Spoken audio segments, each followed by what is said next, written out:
You're not a therapist now, you're a mother. So what kind of mother were you? Oh, God.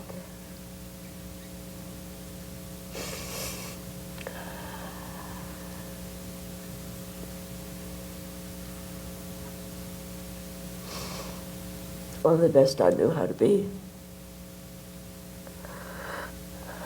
The system was extremely dysfunctional, the one I came from, the one I created. You created it? You created that? Well, I mean, no. Well, yeah, I'm just thinking. Surrounded by so many perfect mothers in the world, you must have felt a bit deficient.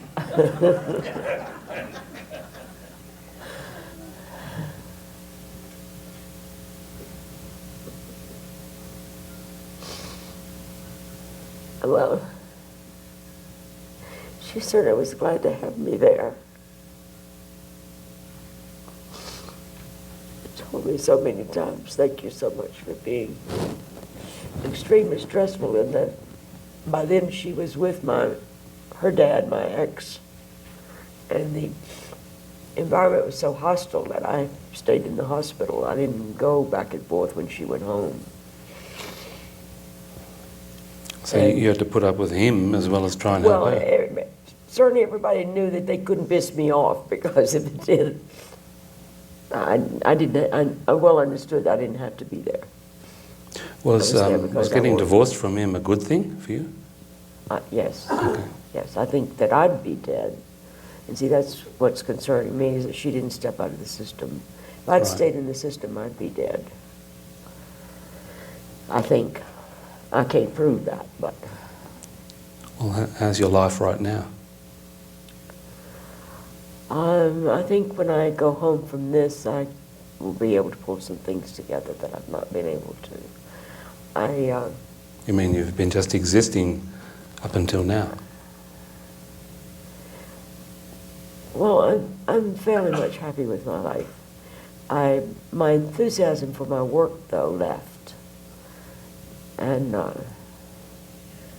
if I can't heal myself, if I can't heal my children, then, Well, you could probably heal a few clients. Well, yeah, I think I've done that. They'd be so grateful.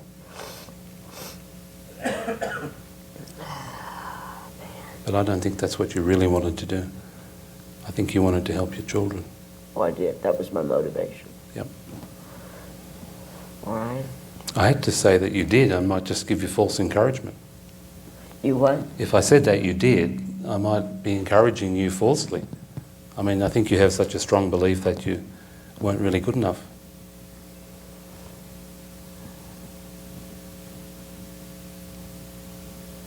I'm sure.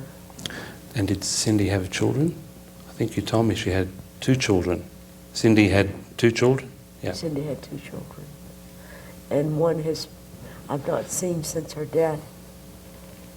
Cindy was married twice, and she had a child by each marriage. So that dad took the daughter, and I've not seen her since then. How long has Cindy been dead? Since May 16th, 2001. May the 16th.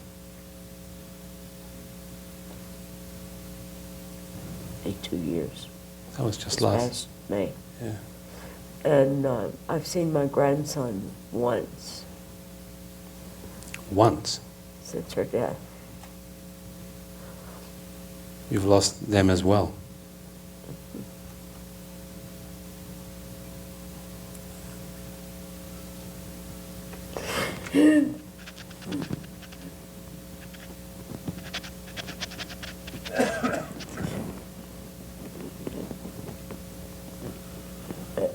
Keep breathing. You keep holding your breath. Keep breathing. That's it. In and out. Big one. That's it.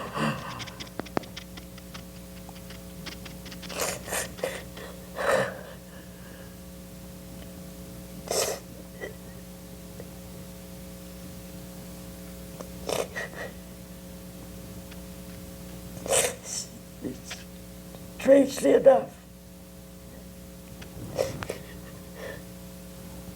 somehow they seem to understand what few messages I can get.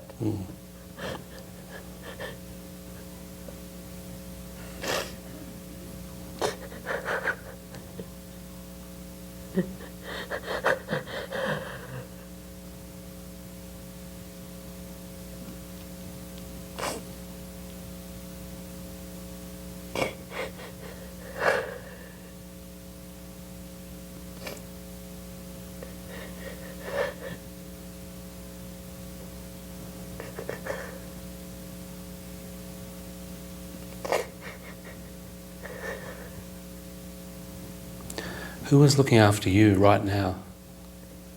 Who's helping you? Who's looking after you? Well, Kim helps a lot. Kim's very, very great with me. And, Kim is, who's Kim?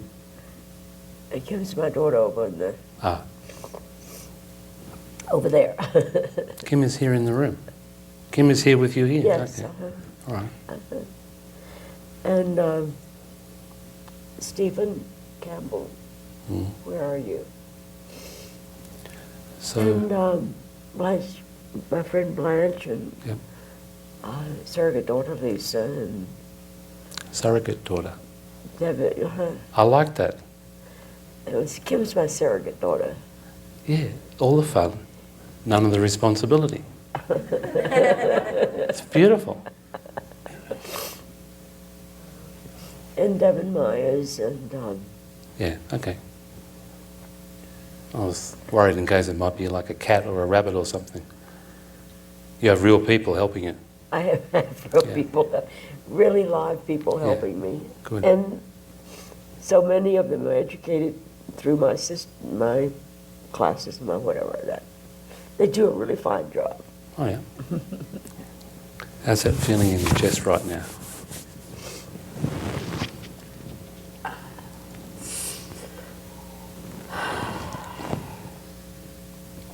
Okay.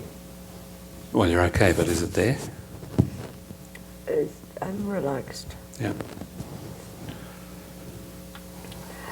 So, what if I said to you there was a part of you that wanted to live and to be here, and a part of you that didn't? What would you say? Yeah. Okay, rub this spot. Even though part of me wants to live, say that. Even though part of me wants to leave. Live. Live. Yeah, live. Leave. I like your version. Leave. L-I-V-E. Whatever. Part of me doesn't. A part of me didn't. Didn't. But I think I can say that. Well, I'll go on. Okay. I'll follow the ropes. well, I'm thinking part of you wants to be here and And live, part of me doesn't. and part of you doesn't. I mean, Right. do you agree? That's certainly the way it was. I think that's changing, but go on.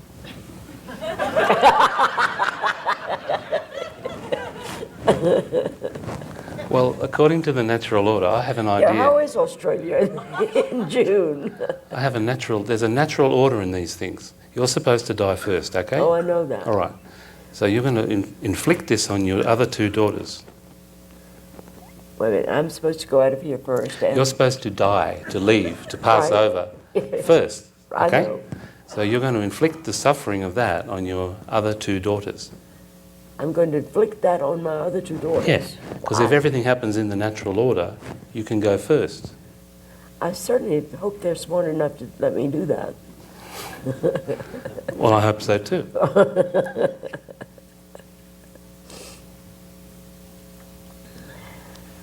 But who knows what's going to happen? No one. No one.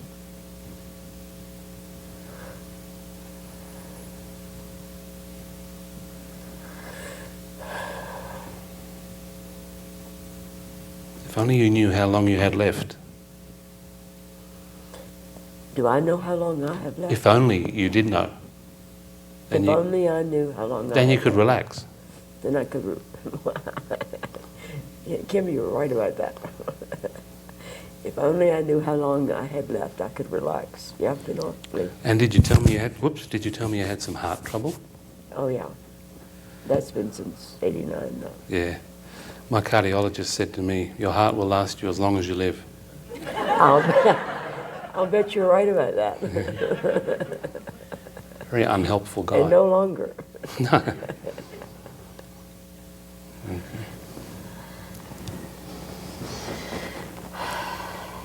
Thank you very much. Well, I haven't finished yet. Oh. I have a feeling that what happened has upset your idea of how things should be.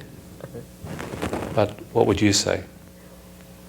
Well, it's not just my idea. I mean,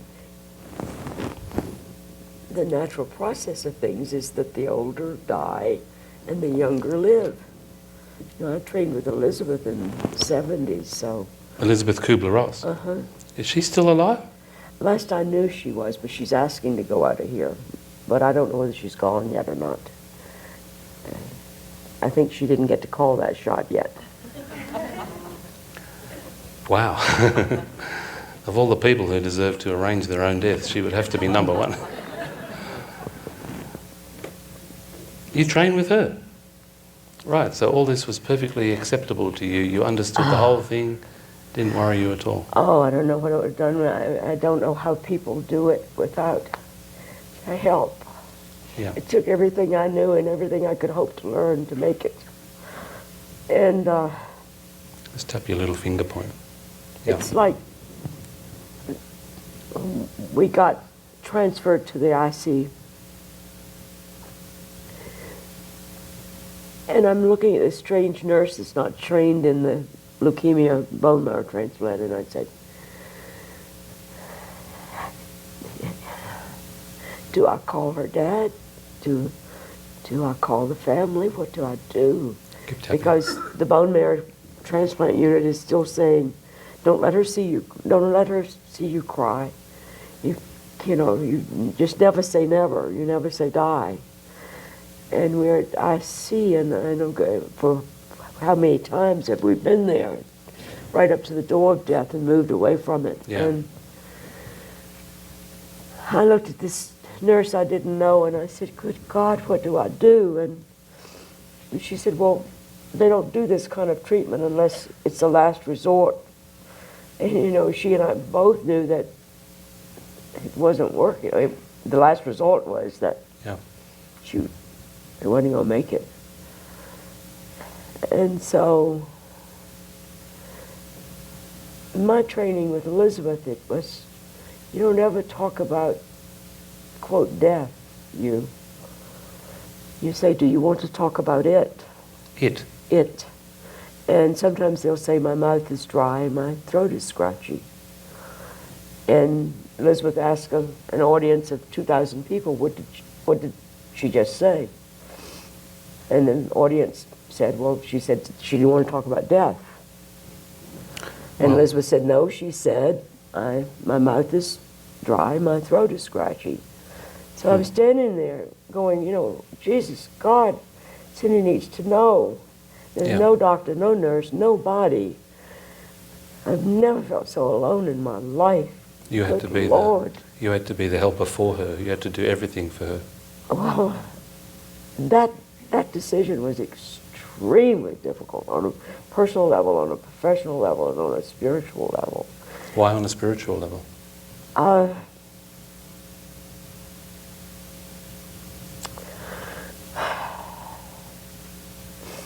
Again, it's her journey. It's her transition. My stuff shouldn't get involved in it. My needs should not be there. Yeah, you're just the mother. Well, my need was that I thought she needed to know, and if it had been me, I would have wanted to know. And so, when she came up out of the anesthesia, I told her. Okay. I didn't say you're going to die. I said you're seriously ill. You're critically ill. Critically ill. And then she could put 2 and 2 together and make 4, and she did. I mean, it was that fast. Of course. I don't think, it's my belief, I'm sure, but it is my belief. I don't think anybody deserves to go out of here without knowing it. Oh. And yet I don't think you should go rushing in, and the timing is so important. So were you talking to her as a helper, therapist, or mother? The mother. Of course. You know, when there's nothing else to do and all you can give is just to be there. We had watched Contact, the Carl Sagan's movie. Yep. And it went almost like that. Yep.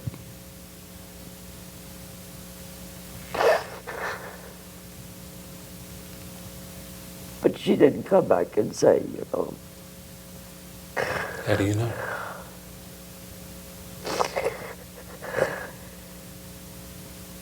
There was a great Christian mystic, a woman called Julian of Norwich, I think about the 14th century. She said, "Love is not changed by death, and nothing is lost, and all in the end is harvest." And in the end... All in the end is harvest. Is... Harvest, you know, the bringing in the... Is how they... Harvest. Harvest. I'm going to write it down. Where's my pen? Spell it. It sounded like Harvard and Yale. Harvest. Harvest. Well, that's a strange That's what I word. said. It's a poem. That's a strange word to have at that particular point. I think I'll write a poem and make it differently. Why don't you? Okay, I want to hear the first line. My poem. Yeah, off you go. Truly.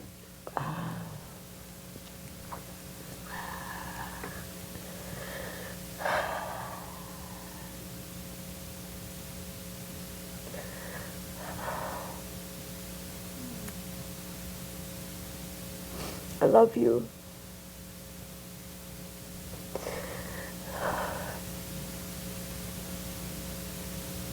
Godspeed.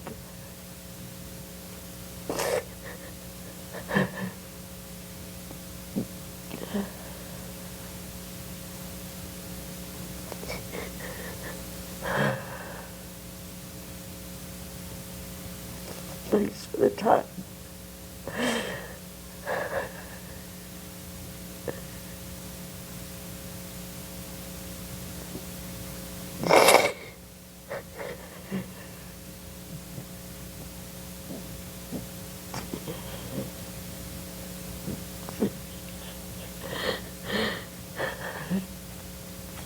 The journey was spectacular.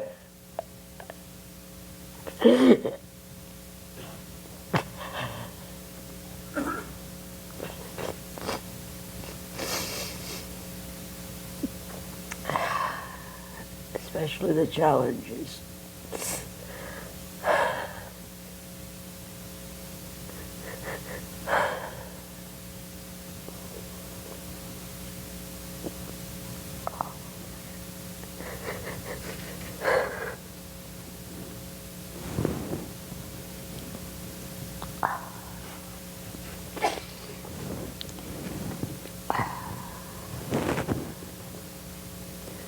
I'm simply not in a poetic mood. Your poem didn't even rhyme. I was waiting for the rhyme. But Harvest didn't do it, okay?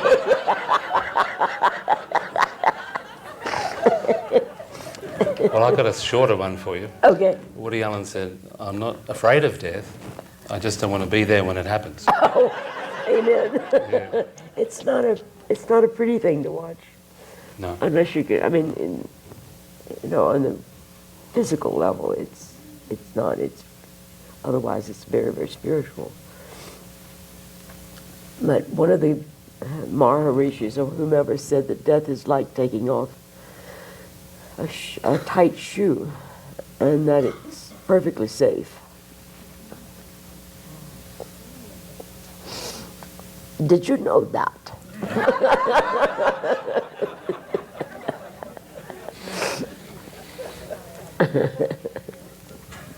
Thank you, David. This is a kind of a natural place to pause, I think. I think. But we could do a lot more here. I'm actually a little concerned about you as a person, not as a mother, but not as a therapist, as a person. And I think it would be very good for you to do some follow-up tapping Oh, I think so. Yeah, Yes. I can do that. sure. And have you got my email address? And My email address? Email? Please send me some emails. I'll be glad to do that. Okay. Now you wait here and we'll talk to the group, all right? Okay. Thanks, people, so very much. Oh, don't thank them. No, you're welcome. You haven't heard all the dumb questions yet. You can't say that. So do we have any feedback, comments, impure thoughts?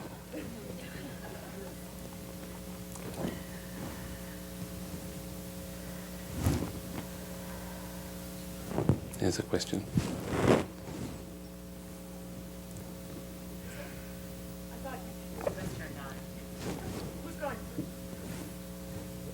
It's actually not a question. It was more kind of a comment. I initially was starting, when you said to go ahead and tap along with, as you were working with at the very beginning, I thought you meant kind of to tap as a supporting role for her. And what I found that I was actually tapping half the time to support her, but the other half the time because I could feel myself kind of drawing into things, and it was allowing me to kind of actually stay present in the room without going into whatever upset that I might have going on. I'm going to be interested to see the next couple days how I'm feeling about some other issues, just because I figure I've been tapping on things not with the intent of clearing them, but I expect them to be clearing up just out of doing this. My mom died the day after my birthday, which will be, the anniversary will be coming up Saturday, so that's kind of why I'm going to be curious to see how the next couple days go. What's your expectation about yourself?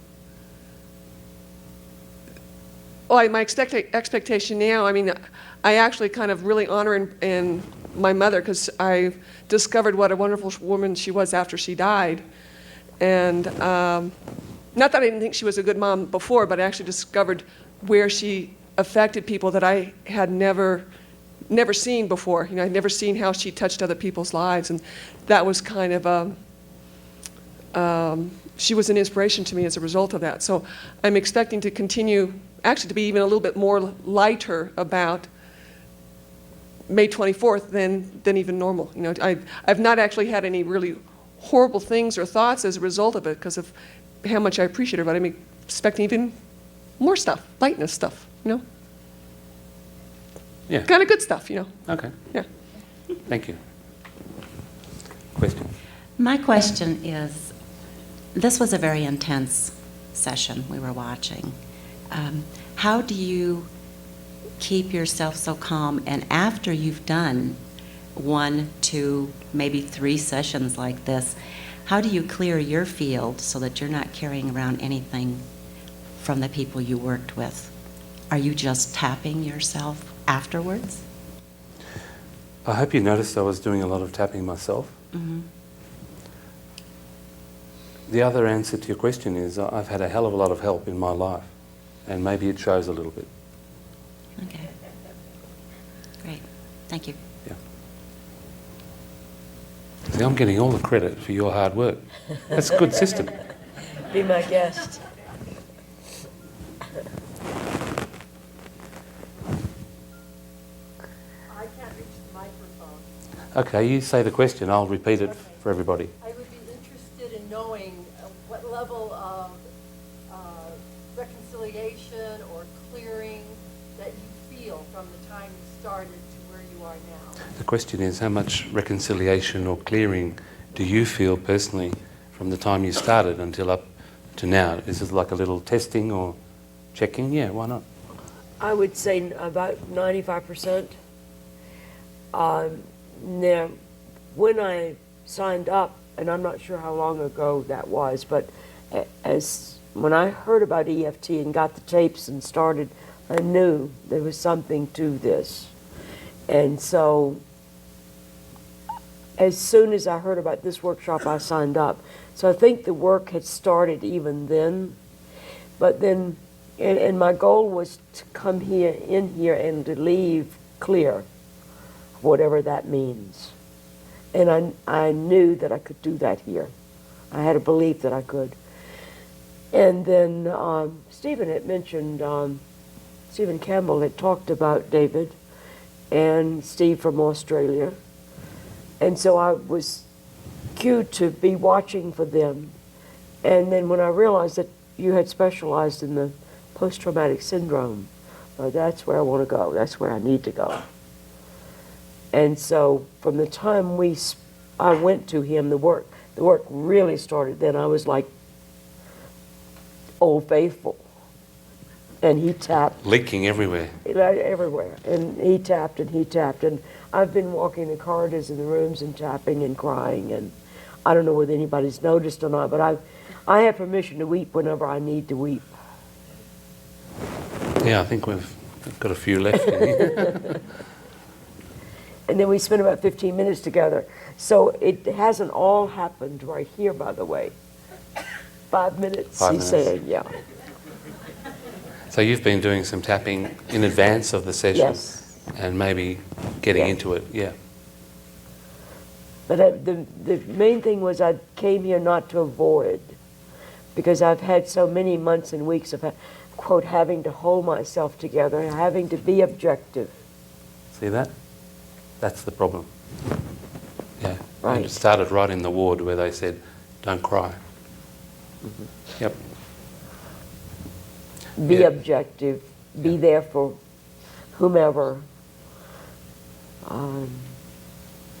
Even though I'm separated from the people in Virginia, I'm still supposed to be, I guess, priest, therapist, superwoman, I guess. I met one of them in Australia. She was lying horizontal. I have a question. This didn't appear to be an actual traumatic experience. It seemed more to be grief, except in the reaction. Would this be what you would term a post-traumatic stress situation, or how would you define this as far as your clinical expertise? Yes, good question. Strictly speaking, it's not post-traumatic stress syndrome, but this is one of the very wide and broad definitions that brings all of human experience into it, including childhood and grief and the tribulations of relationship. It's a very legitimate problem in as much as the feelings get frozen in your nervous emotional system and you cannot shift them. And sometimes it gets very, very heavy. Would you agree? Again, my ear tubes are swollen. I was just saying the problem got stuck in your system and you couldn't shift it. Right, okay, yes. So Yes, I would agree with that. that's my definition. Yeah, it's grief, but there's a lot of traumatic events in there. I didn't linger on the event itself. In Ree's system, she's so full of it, it's so chock-a-block. All you have to do is do a lot of tapping. No need to bring up the problem. And she's so responsive and so wanting to work. Last question. I think you alluded to my question a little bit. What has been your emotional state since the death of your daughter? Like, she's been dead for 2 years. And did coming here allow you to release a lot of it and allow you to feel what you've been stuffing, or have you had occasional bouts of, massive sadness and... Well, see, by the time we had the memorial service in Virginia and I came back to Florida, I had a Floridian memorial service because all of her childhood friends were there, her high school buddies. When that was finished, it was like everything went away. I mean, it was like I was the only one with a death. Mm. It was separated from the family in Virginia and by a divorce that had been in 1988. And so I knew that I was depressed. I felt quite subdued. I felt as though maybe I was walking through a lot of water. And it took about a year because everything was so explainable before the physicians caught up that my thyroid had blown out. So, being depressed, gaining weight, not being involved in the activities that I would normally enjoy, because my activities had been to build the stamina to be the caretaker for her. So you can imagine what happened to my walking or the tennis, or all motivation was gone. And I was looking, I knew to look for motivation, and I couldn't find it. And so I felt as though I just kind of survived. Mm-hmm. And Stephen called, and we started teaching classes together. He would drive over from St. Augustine to Tampa, and that was extremely helpful. But I couldn't seem to catch on to, well, once again, the motivation has to come from a value system. It was like my values were wiped out again. And so I knew that I was not, quote, well, but I also knew that I was functional. I was going about my daily activities and making myself do. And I knew that I needed to do work, but again, where would I do it? Who would I do it with? And Stephen and I belong. A guy from Australia, of course. To come to Australia. So basically then, you weren't feeling a lot during that time. I was So what? that's why so much came up She here. says you were healing a lot in that time. I don't think No, so. I said she wasn't feeling a lot. Wasn't, yes. I was That's not correct. healing, Okay. no. And Thank see, you. I'm a member of the Society of Neurosomatics, which is an outgrowth of NLP, and through the computer and the email, that's how I managed. That community was extremely loving and reached out to me, but that's not a touch. That's not a wake up and, see your eyes. So, I'm going to draw a line here because we've got to wind up Okay. at the time. Thank you for your question. We're going to meet back here at 13 minutes to. Could we have a round of applause for our volunteers? I think it would be very helpful to have an interactive session. We don't necessarily have to go up until 9:30, but I'd like to cover what I consider the highlights of treating post-traumatic stress. Really like to make it interactive though. I had a question from a shy person who didn't want to come up, so that's okay. I'll say what. Oh, you can come up. Good. Excellent. I was just curious about the points of your tapping the finger and where on the wrist. Yeah, you notice that I'm tapping the fingers and the hand and the combination point on the wrist a lot. There's several reasons for this. The first and most important reason is constant meridian stimulation. I don't particularly mind which meridians, which points. I don't think it matters at all. Who's that guy in Israel who does the palm therapy? I was fascinated. His book is over in the corner. He just uses points on the palm, as I understand it. Larry's original Be Set Free Fast was 3 points. Here, here, and little finger point. Why can't we just use a lot of stimulation and do our work as we're trained to do? The other reason I use the arm points is I like to give the client a bit of space, distance even. I'm a bit careful about intruding into their inner world. This is absolutely no reflection on the way Gary works. I think when Gary worked with me, it was an absolute revelation to experience Gary, but I don't work like that myself. I have a little bit more space, a bit more distance. And especially with difficult issues, I think that's a very wise idea. You can get caught out the other way. You might feel like tapping on somebody. They might not feel like you're tapping on them. I can